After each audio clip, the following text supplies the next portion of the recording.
I'm a lifer at IMG right now. I'm at 19 years, and so started in the background of sports psychology and went as a mental performance coach, and just throughout the years, I think I'm on my 5th job. I just haven't had to move over the time. So been program manager, assistant director, and now VP of what's called athletic and personal development, which is about 80 plus performance staff across 1,600 kids that we do all their performance and holistic development. So it's everything from the strength and conditioning, the sports med, leadership and character development, mental performance, nutrition, and then our sports science and ops side. My origin story is similar to a lot of ours, right? Failed injured athlete, multi-sport athlete growing up. Started off in athletic training, went down the sports medicine route for a while, switched over to physical therapy, pre-med, thought that's what I wanted to do. Took a strength and conditioning course, started doing some like return to play, and I was like, bang, that's it. I want to be a strength coach. Lucky enough to play with Minnesota United with their reserve team for a few years. Another ankle injury, so I'm like, okay, well, soccer's done at this point. Go back to grad school. From there, USOPC.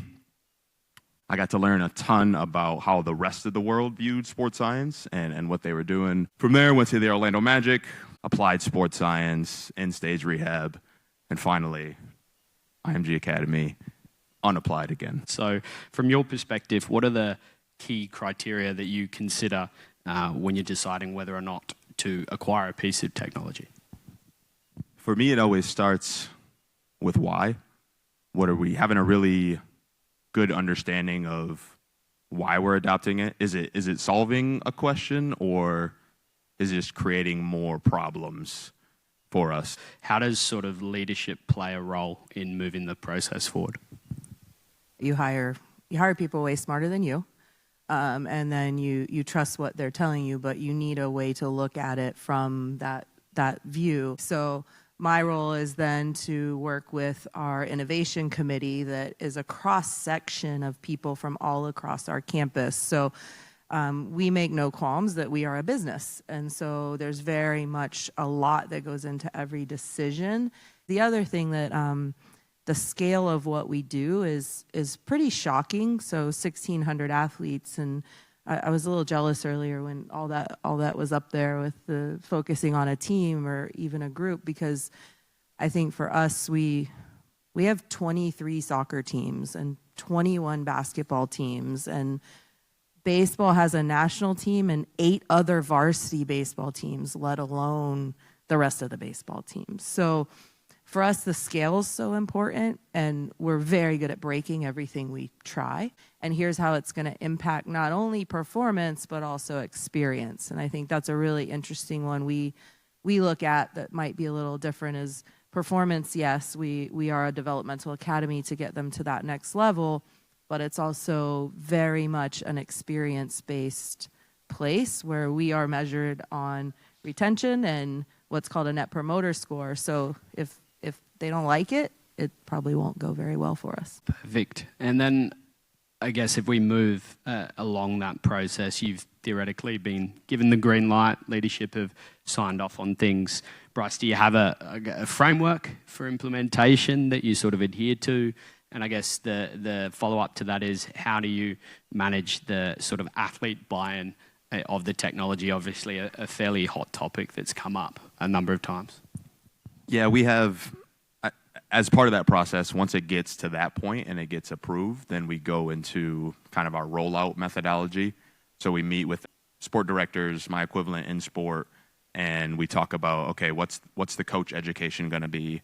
What's the staff education going to be? What do we want our staff telling our athletes so that everyone's aligned and in tune with this rollout process, and they know what are the metrics we're getting and how are we going to use them, and then being held accountable to, like, you need to use these metrics to adjust training, whatever it is, because that's what we decided on as a group.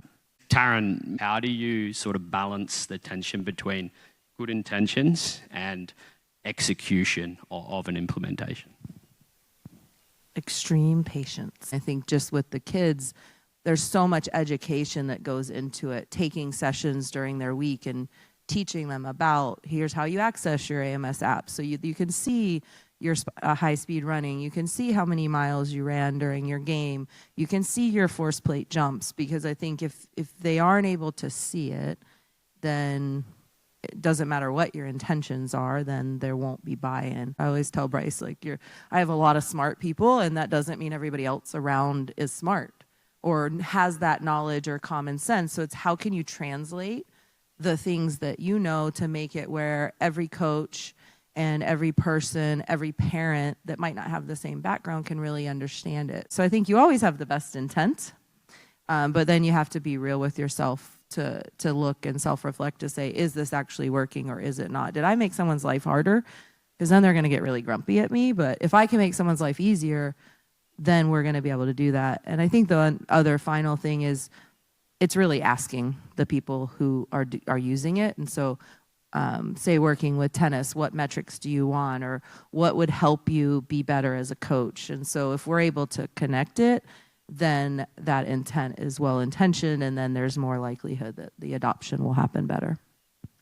How often do you guys revisit that process of acquisition? One of the things I've learned over the years is actually just continually adding and adding and adding is probably the wrong way to approach it, because you end up with overload or stuff that's not being used. So I think for us, it's looking at how do we get the best in class that works for us, because there may be products or tech out there that work really fantastic, but they can't scale, or they are not really the right thing for a youth athlete that's in the developmental stage.